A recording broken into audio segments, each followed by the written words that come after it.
여러분, 기존 마케팅은 죽었습니다. 조금 과격하게 들릴 수도 있는데 무슨 말이냐고 궁금해 하실 겁니다. 네이버 광고도 있고 메타 광고도 잘 되고 유튜브 광고도 있는데 이게 무슨 소리냐?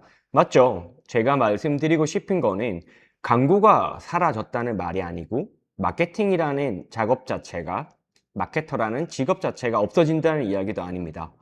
제가 말하는 건 이거죠. 예전에 제가 사업을 처음 시작할 때는 단순히 노출을 많이 확보하고 고객을 반복해서 설득하면 결국 구매한다는 마케팅의 전제가 존재했습니다. 하지만 이제 이게 동작을 하지 않죠.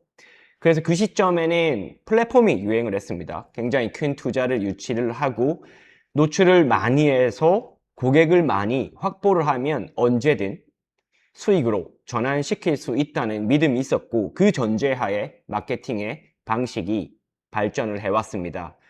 예전에는 좀 단순했죠. 메타 광고를 진행함에 있어 고객을 나이대나 성별, 지역, 관심사 등으로 세분화를 한 다음에 타겟을 찾고 반복적으로 노출을 했죠. 그 당시 SNS가 처음 등장했을 때 SNS 커머스로 블랭크 같은 회사들이 엄청난 성장을 보이던 시절도 있었는데, 지금은 그런 방식의 마케팅은 동작하지 않습니다. 단순히 광고를 노출시켜서 랜딩으로 데려와서 전환이 된다. 이 로직 자체가 깨졌다는 거죠. 자, 이때는 뭐가 가장 중요했냐? 예산이죠. 광고비가 많으면 더 많은 사람들에게 노출을 할 수가 있었고, 그 사람들에게 노출만 되면 기본적으로 매출이 따라왔습니다. 하지만 요즘은 어떨까요? 전혀 달라진 세상이죠. 광고비는 올렸는데 매출은 그대로거나 심지어 달러까지 올랐기 때문에 지난 5년 동안 달러가 40% 정도 올랐습니다. 무슨 말이냐? 우리는 메타 광고를 돌리면 혹은 유튜브 광고든 기타 SNS 채널을 통해 광고를 돌리면 달러를 기반으로 결제를 하게 됩니다. 그러면 우리의 비용은 동일한 효과를 거두기 위해 40%의 비용이 더 추가로 발생을 한다는 거죠. 컨텐츠를 매일 올려도 조회수는 나오지 않거나 조회수가 나와도 구매가 없죠. 심지어 유명한 인플루언서에게 광고를 맡겨도 그게 꼭 매출로 담보되진 않습니다. 반대로 광고비를 안 썼는데도 유튜브에 올린 영상 하나가 터져서 상품이 엄청나게 팔리는 케이스들도 있죠. 화장품 같은 경우에도 그런 케이스가 많습니다. 이제는 아모레 같은 회사들이 돈을 더 이상 잘 벌지 않죠. 오히려 스타트업으로 시작한 APR이나 달바 같은 회사가 대기업보다 훨씬 더 수익성이 좋거나 더 강한 브랜드를 만들기도 합니다. 자, 오늘은 그럼 왜 이런 현상이 나타났는지, 그럼 앞으로 우리는 어떻게 마케팅을 바꿔서 해야 되는지에 대한 이야기를 해보도록 하겠습니다. 결론부터 말씀을 드리면 앞으로 마케팅은 단순히 사람을 많이 모으는 싸움이 아니라는 거죠. 고객의 의사결정 과정에 우리가 브랜드로서 혹은 대표 개인으로서 얼마나 깊게 들어가느냐의 싸움으로 바뀌었습니다. 먼저 오해하지 말아야 될 부분은 검색 광고나 SNS 광고, 브랜딩 이러한 전통적인 방식의 마케팅이 죽었다는 게 아니고 죽은 것은 운영 방식입니다. 첫 번째, 메타 광고를 돌릴 때도 타겟을 정교하게 설정하면 광고가 잘 된다는 그러한 믿음이 있었는데, 이제는 그런 방식을 적용하지가 않죠. 메타 같은 경우에도 오히려 타겟을 느슨하게 해두고 성과에 따라 메타가 머신러닝을 돌려서 가장 최적화된 타겟들에게 뿌리게 됩니다. 제가 처음 스타트업 씬에 들어왔던 9년, 10년 전만 해도 광고 하나를 세팅함에 있어서 타겟을 세세하게 나눴습니다. 하지만 이제 저는 그런 방식을 사용하지는 않고 있습니다. 자, 왜 그럴까요? 우리가 생각하는 고객의 타겟군이 있지만 플랫폼에는 우리보다도 훨씬 더 많은 고객들의 행동 데이터를 가지고 있습니다. 그렇기 때문에 오히려 광고를 돌리면서 우리가 목표로 하는 전환값에 맞는 행동을 하는 고객들에게 플랫폼이 오히려 학습을 해서 뿌리는 구조가 훨씬 더 효율적이라는 거죠. 자, 그러면 이제는 타겟을 완벽하게 설정하는 것보다는 어떤 메시지와 어떤 소재를 광고에 담느냐가 훨씬 더 중요한 세상이 된 거죠. 두 번째로 죽은 건 컨텐츠를 단순히 많이 만들면 언젠간 터지지 않을까? 그러한 믿음도 죽었죠. 요즘에 특히 요즘에는 AI를 사용하면 정말 빠르게 글들을 뽑아낼 수가 있지만 과연 이렇게 많은 글들을 배포한다고 우리 매출에 영향이 있을까요? 그렇지는 않겠죠. 오히려 그런 컨텐츠가 많아질수록 고객들은 비슷한 컨텐츠를 더 빠르게 무시하게 되는 거죠. 세 번째로 좋은 게 또 뭐냐? 구매 퍼널을 우리가 설계할 수 있다는 믿음이죠. 우리는 이렇게 생각합니다. 보통 기업들은 마케팅을 통해 고객이 우리를 인지하고 관심을 가지게 하고 비교하고 구매한다.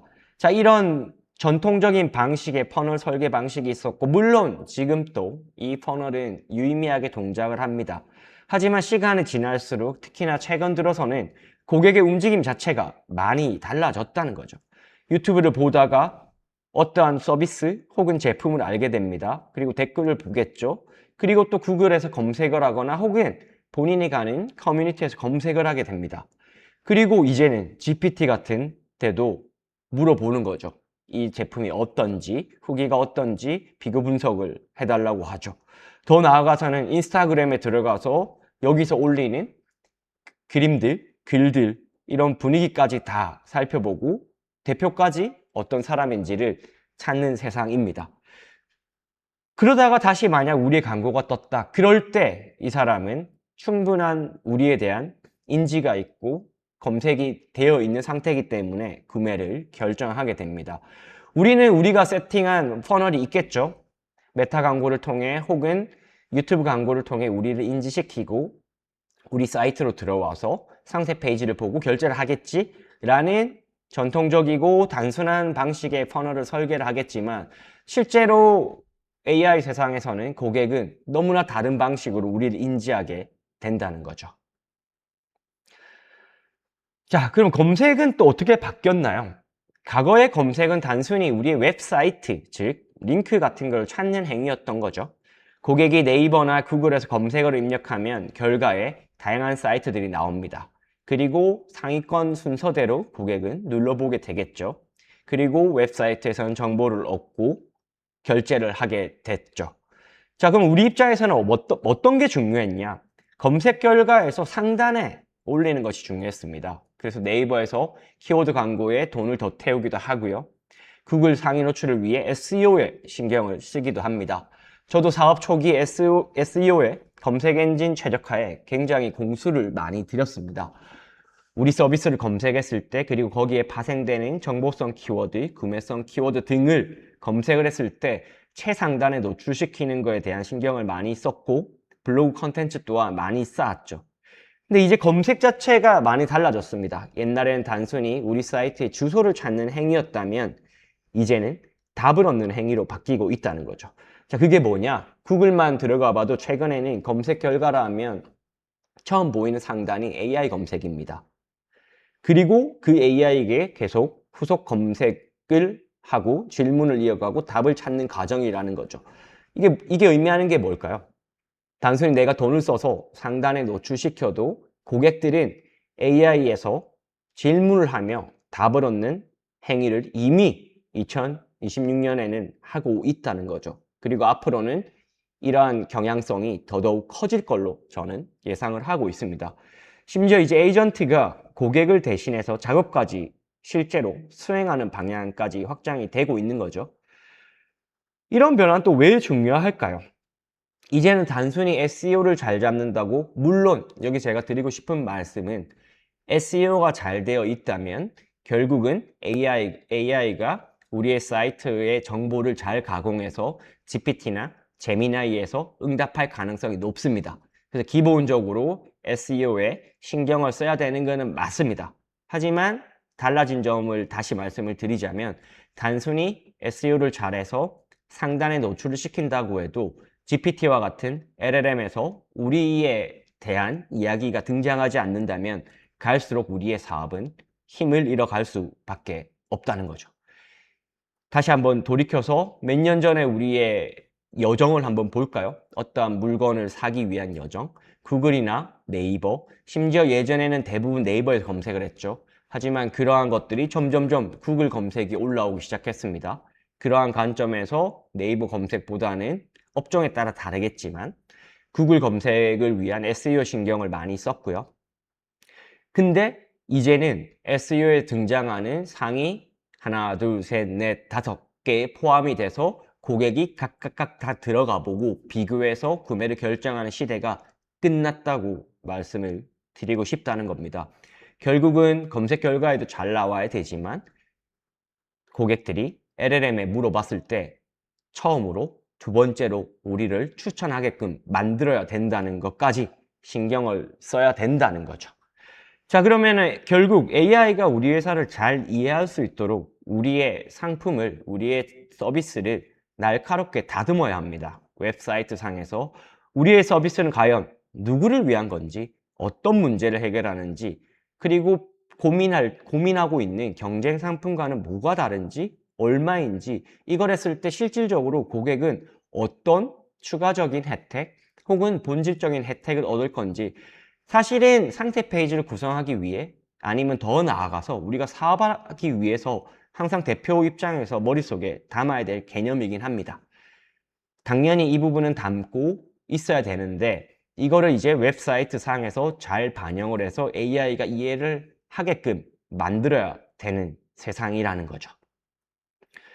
여기서 중요한 거는 단순히 검색을 많이 한다가 아니라 결국 우리가 만든 사이트 혹은 블로그에 쓰는 글들이 AI가 제대로 된 정보라고 판단을 하게끔 만드는 역량이라는 거죠. 자, 이게 그럼 무슨 의미일까요? 실무적으로 우리 웹사이트 상에서 정말 우리는 최고의 경험을 제공해요. 우리 제품은 너무 좋아요. 이런 이야기가 있으면 AI가 우리 사이트를 읽고 고객에게 설명을 하기가 힘듭니다. 명확한 브랜드를 구축하고 일관성 있게 웹사이트와 우리 서비스에도 반영이 되어야 된다는 거죠. 요약하자면 내가 만든 서비스는 누구를 대상으로 하고 어떤 문제를 해결하며 다른 방식으로 결과를 만들고 다른 선택지보다 낫다라는 거를 인지를 시켜줘야 되고, 예쁜 브랜드가 중요한 게 아닙니다. 이렇게 구체성을 가지고 정확하게 설명하기 쉬운 브랜드의 세상이 왔다는 거죠. 단편적인 예를 들자면 우리가 건기식도 여러 가지가 있습니다. 단순히 영양제의 관점에서 비타민 같은 건기식이 있을 건데 과연 이런 친구들이 매출이 많이 나올까요? 혹은 키가 커지는 약, 혹은 집중력, 수능을 대비하기 위해 집중력이 뛰어난 건기식. 그러니까 제가 이러한 제품이 바람직하다, 옳다라고 말씀을 드리는 게 아니라 우리는 모두가 창업자라면 매출을 발생시키는 관점에서 비타민과 키가 커지는 약, 이 두 가지를 비교하자면 너무나 고객 입장에서 후킹되는 게 다르다는 거죠. 소구점이 훨씬 더 소구점을 잡기가 쉬운 영역이고, 그렇다면 우리 서비스는 과연 어떤 영역에서 전쟁을 하고 있고, 그리고 우리의 마케팅 방식은 제가 지금 말한 방식이 반영이 되어 있는지를 확인을 해야 됩니다. 그리고 또 다른 변화가 있다면 광고 소재와 문구 자체가 타겟이라는 거죠. 이게 무슨 말이냐? 만약에 교육 상품을 판매한다고 할 때 전통적인 회사 혹은 큰 회사들일수록 제가 봤을 때 나이브한 문구로 광고하는 케이스를 많이 봤습니다. 우리는 직장인들을 위한 AI 교육을 제공합니다. 그냥 여기서 끝나더라고요. 그게 아니죠. 정확하게 AI 교육 중에서도 이 교육을 들었을 때 고객의 페인 포인트가 정확하게 뭐고 왜 이런 사람들이 이 교육에 관심 있는가에 대한 소구점을 명확하게 잡아서 깊숙이 찔러줘야 되는데 그렇게 광고를 안 돌리는 케이스도 많은데 이게 문제인 거죠. 예전에는 관심사를 세팅을 하고 거기에 맞는 사람들에게 광고를 보여줬다면 제가 처음 말씀드린 변화대로 광고 문구 자체가 사람을 분류하기 시작하는 겁니다. 지금은 그래서 관심사를 여러 개 설정을 해서 광고를 돌리는 것보다는 오히려 관심사를 설정을 하지 말고 고객의 문제를 정확하게 표현한 소재, 이제 문구라고 하죠. 문구를 써서 광고를 돌리면 자동으로 플랫폼이 그 컨텐츠에 반응하는 사람들의 알고리즘을 찾아내고 거기에다가 노출시킨다는 게 완전히 다른 점이라는 거죠. 그렇기 때문에 예전에 존재했던 큰 회사들 같은 경우에는 화장품 광고도 마찬가지고 교육도 마찬가지고 모든 업종 관계없이 광고 문구를 한번 비교 분석을 해보면 오히려 스타트업들이 훨씬 더 날카로운 경우가 많습니다. 큰 회사들인 경우에는 굉장히 큰 이야기를 던지는 구조의 마케팅 문구를 쓰는 경우가 많고요. 근데 이제 온라인 마케팅 세상에서는 첫 번째 방식은 동작하지 않는다는 거죠.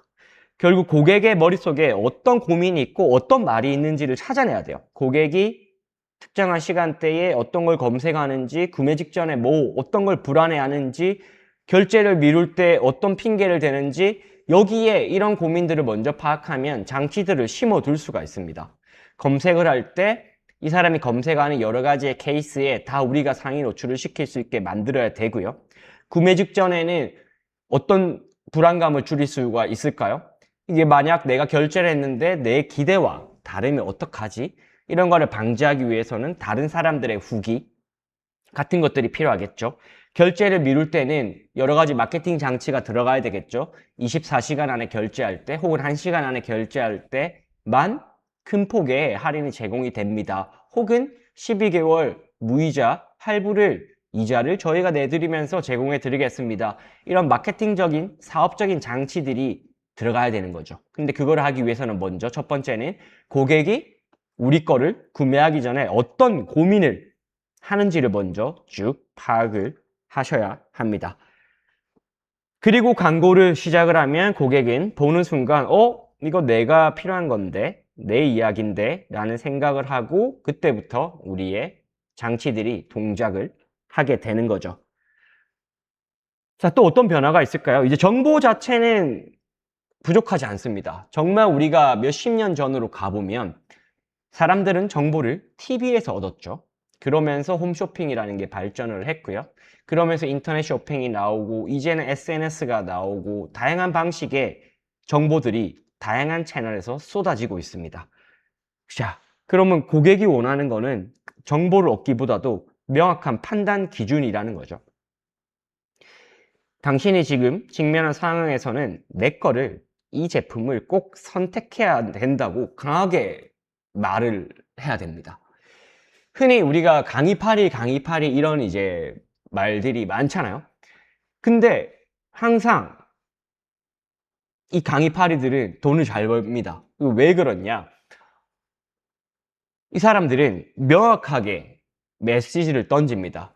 너가 200만 원, 300만 원 결제를 하면 무조건 너도 돈을 벌 수 있도록 혹은 너도 땡땡땡을 할 수 있도록 만들어 줄게 라는 명확한 메시지를 던집니다. 물론 그거를 실제로 그렇게 만드는 사람이 있다면 사업가겠고요.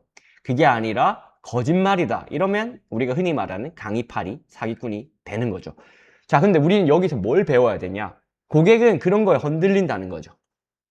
당신이 이거를 결제하고 해도 쉽지가 않아요. 될 수도 있고 안 될 수도 있어요 라고 말하는 마케팅 문구보다도 너가 이거를 결제하기만 하면 무조건 너는 이거를 할 수 있어 라는 명확한 메시지에 대중들은 흔들린다는 그러한 걸 빨리 캐치를 해야 되고 저도 그걸 참 늦게 깨달았었죠.